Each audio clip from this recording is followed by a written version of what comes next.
Hi மக்களே, வணக்கம். இன்றைக்கி வெண்டைக்காய் புளி மண்டி. இது தஞ்சாவூர் ஸ்டைலில் ரொம்பவே ஸ்பெஷலுங்க. இது ரொம்பவே சூப்பராக இருக்கும். தயிர் சாதம், சாம்பார் சாதம் எல்லாத்துக்குமே இந்த சைடிஷ் ரொம்பவே செம்மையாக இருக்கும். நல்லா பிஞ்சு வெண்டைக்காவாக வாங்கிக்கோங்க. ஒரு 1/4 கிலோ வெண்டைக்காய் நான் எடுத்திருக்கேன். வெண்டைக்காய் முதல்ல கட் பண்ணாமல் நல்லா சுத்தமாக கழுவிட்டு அதுக்கப்புறம் கட் பண்ணுங்கள். இது 1/4 கிலோ வெண்டைக்காய் அப்படியே கட் பண்ணிக்கலாம். அடுத்து தேவையான பொருள்லாம் சொல்கிறேன்.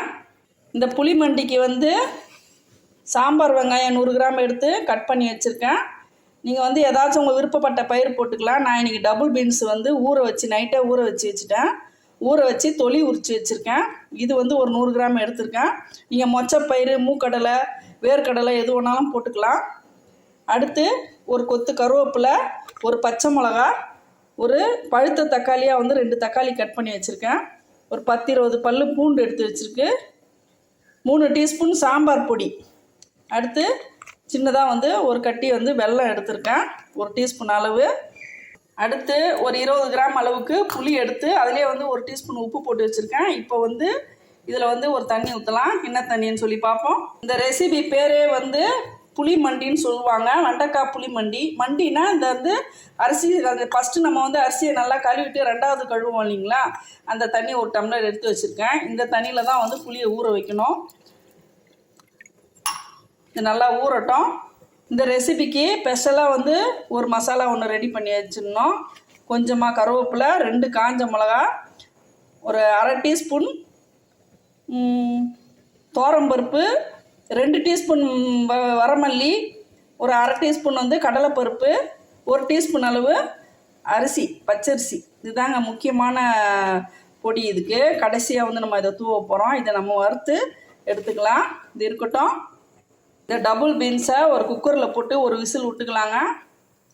100 கிராம் பருப்பு தான், அதனால் நீங்கள் கரெக்டாக 1 டம்ளர் தண்ணி ஊற்றினா போதும். சின்ன டம்ளரில் 1 டம்ளர் தண்ணி ஊற்றிக்கலாம். இதை அப்படியே கேஸ் ஆன் பண்ணிவிடுவோம். ஒரு விசில் வரட்டும். ஒரு விசில் வந்தோன்னா ஆஃப் பண்ணிடலாம். அடுத்து இந்த வெண்டைக்காவை கட் பண்ணிக்கலாம். ஒரு விசில் வரப்போகுதுங்க.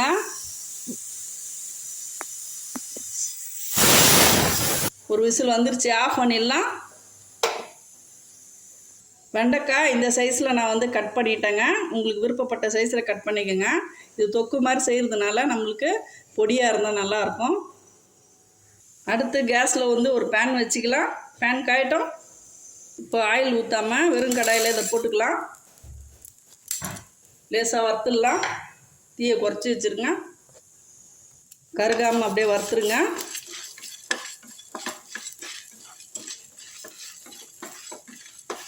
இது அரிசி கண்டிப்பாக போடணுங்க. இந்த ரெசிபிக்கு மெயினானது அரிசி. கண்டிப்பாக இந்த பொரி அரிசி வறுத்து போடணும். ரொம்பவே சூப்பராக இருக்கும். அதே மாதிரி மண்டின்னு சொல்கிறோம் இல்லைங்களா, கண்டிப்பாக அரிசி கழுவின தண்ணியில் தாங்க புளி கரைக்கணும். டேஸ்ட் ரொம்பவே சூப்பராக இருக்கும். இதில் ஒரு சிட்டிக்கு அளவு வெந்தயம், அதாவது ஒரு சிட்டிக்கு அளவு வெந்தயம் போட்டிருக்கேன். அது நான் சொல்லலை. அவ்வளோதான். நம்ம லைட்டாக வறுத்தா போதும். ஆஃப் பண்ணிடலாம்.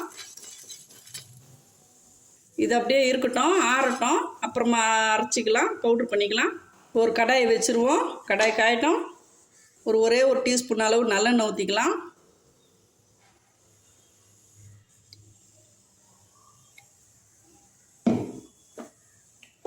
எண்ணெய் காயட்டும். இப்போது இந்த வெண்டைக்காவை இதில் போட்டுடலாம்.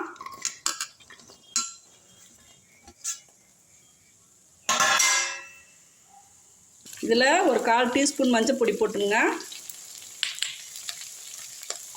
கொஞ்சமாக பெருங்காயம் போட்டுடலாம். இது எல்லாத்தையும் வதக்கிடுவோம். வெண்டைக்காய் வதக்கி செய்யும்போது நம்மளுக்கு அந்த பிசு தன்மை இருக்காது. லைட்டாக வதக்கிட்டு இது எடுத்துடலாம். ஒரு 3 நிமிஷம் வதக்கினா போதுங்க. அவ்வளோதாங்க. ஒரு 3 நிமிஷம் வதக்கினா போதும். லைட்டாக ஆஃப் ஆயில் இருந்தால் போதும். இப்போ இதை அப்படியே எடுத்துடலாம். ஒரு பிளேட்டில் எடுத்துக்கலாம்.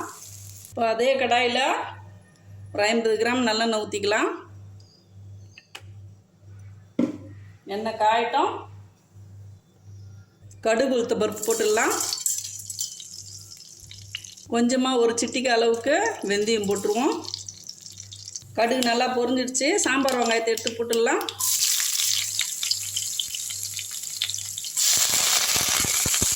கருவேப்பிலையை போட்டு பச்சை மிளகாவும் போட்டுடலாம். நல்லா வதக்கி விட்டுருவோம். சாம்பார் வெங்காயில் செய்யுங்க, அதுதான் டேஸ்ட் ரொம்ப சூப்பராக இருக்கும். அடுத்து இதுலேயே வந்து பூண்டை போட்டுக்கலாம்.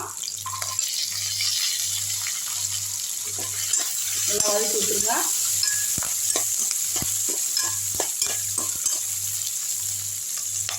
ஒரு நிமிஷம் நல்லா வதங்கட்டும். நல்லா வதங்கிடுச்சு.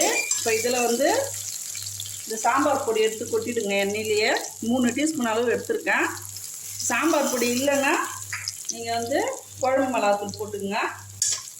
லைட்டாக ஒரு வதக்கிட்டு இந்த தக்காளி 2 தக்காளியை வந்து மிக்சி ஜாரில் ஒரு ஓட்டு ஓட்டியாச்சு. இப்போ இதை ஊற்றிடலாம்.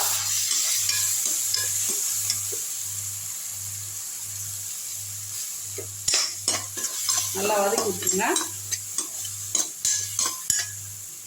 கொஞ்ச நேரம் வதங்கட்டும். இப்போ இந்த ஜாரில் கொஞ்சமாக தண்ணி ஊற்றி கழுவி அதையும் ஊற்றிடலாம். அதோடு சேர்த்து நல்லா வதங்கட்டும். தீ ஐயில் வச்சுருங்க. அதுக்குள்ளே நம்ம வந்து புளியை கரைச்சிட்டு வந்துடலாம். கொதிக்கிறதுக்குள்ளே அரிசி களைஞ்ச தண்ணியில் நான் வந்து நல்லா தண்ணியாக கரைச்சிட்டேங்க. இந்த அளவுக்கு அப்படியே இருக்கட்டும். நல்லா எண்ணெய் பிரிஞ்சு வருது, வதக்கி விட்ருவோம். வதக்கிட்டு இந்த பயிர் வெந்துருச்சான்னு திறந்து பார்த்துடலாம். திறந்தாச்சுக்க. ஒரு விசிலில் பாருங்கள் இந்த அளவுக்கு வெந்திருக்கு பாருங்கள். இந்த ஒரு விசிலில் வந்து இந்த அளவுக்கு வெந்தால் போதும். ரொம்ப குழைய வேக விட்றாதீங்க. இப்போ இதை அப்படியே ஊற்றி போட்டுக்கலாம்ல.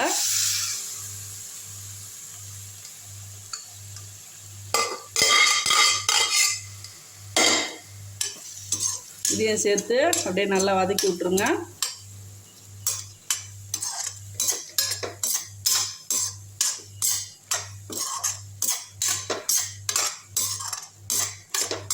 இப்போ இதில் இந்த புளி தண்ணியை தூக்கி ஊற்றிடுங்க. புளி தண்ணி எடுத்து இதில் ஊற்றிடணும்.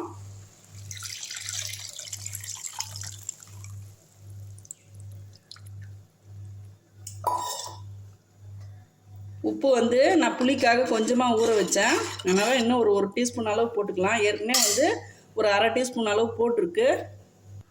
1 டீஸ்பூன் அளவு போட்டுடலாம். எல்லாம் சேர்ந்து நல்லா கொதிக்கிட்டோம். அதுக்குள்ளே நம்ம மசாலாவை நம்ம அரைச்சிட்டு வந்துடலாம். பாருங்கள் இந்த மாதிரி வந்து குறப்பாக நம்ம அரைச்சிக்கணும். ரொம்ப நைஸாகவும் விட வேண்டாம், ரொம்பவும் குறப்பாக இருக்க வேண்டாம். இதை அப்படியே போட்டுடலாம். கொதிக்க ஆரம்பிச்சிடுச்சுங்க. இப்போ வந்து வெண்டைக்காவை போட்டுடலாம். இதுலேயே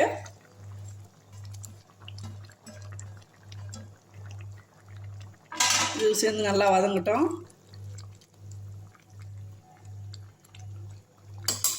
நல்லா கொதிக்கட்டும்.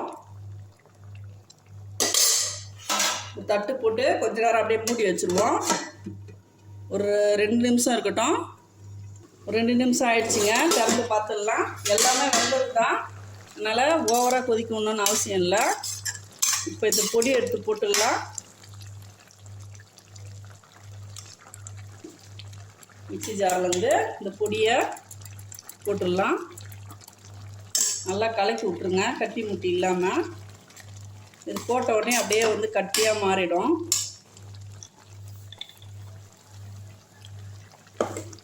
தயிர் சாதம், சாம்பார் சாதத்துலாம் வச்சோம்னா ரொம்பவே டேஸ்ட்டு சூப்பராக இருக்குங்க சைடிஷ்ஷு. இப்போ இதில் வந்து இந்த 1 டீஸ்பூன் அளவு வெல்லத்தை போட்டுடலாம்.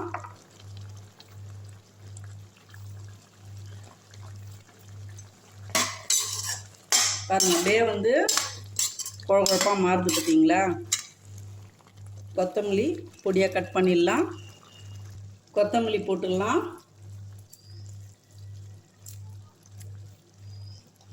பாருங்கள் எவ்வளோ கட்டியாகிடுச்சு பார்த்தீங்களா. இது ஒரு முறை செய்து பாருங்கள். அதுக்கப்புறம் நீங்கள் வெண்டைக்காய் வாங்கினீங்கன்னா இந்த மாதிரி தான் செய்வீங்க. பயிர் வந்து உங்கள் விருப்பம்தாங்க. நான் வந்து இன்றைக்கி டபுள் பீன்ஸ் யூஸ் பண்ணியிருக்கேன். நீங்கள் மூக்கடலை, வேர்க்கடலை, உங்களுக்கு விருப்பப்பட்ட பயிர் போட்டு செய்யலாங்க. ரொம்பவே டேஸ்ட்டு ரொம்ப அருமையாக இருக்கும். உப்பு கரெக்டாக தான் பார்த்துடலாம். வேறு லெவலில் இருக்குங்க. அவ்வளோ டேஸ்ட்டாக இருக்குது, சுட சுட சாதம் போட்டு உடனே சாப்பிடணும் போல் இருக்குது. அவ்வளோதான், கேஸ் ஆஃப் பண்ணிடலாங்க. நீங்களும் வீட்டில் இதே மாதிரி ஒரு முறை ட்ரை பண்ணி பாருங்கள். இந்த வீடியோ உங்களுக்கு பயனுள்ளதாக இருந்துச்சுன்னா ஒரு லைக் கொடுத்துருங்க. வீடியோ பிடிச்சிருந்தா லைக் பண்ணுங்கள், ஷேர் பண்ணுங்கள், சப்ஸ்கிரைப் பண்ண மறக்காதீங்க. தேங்க்யூ மக்களே.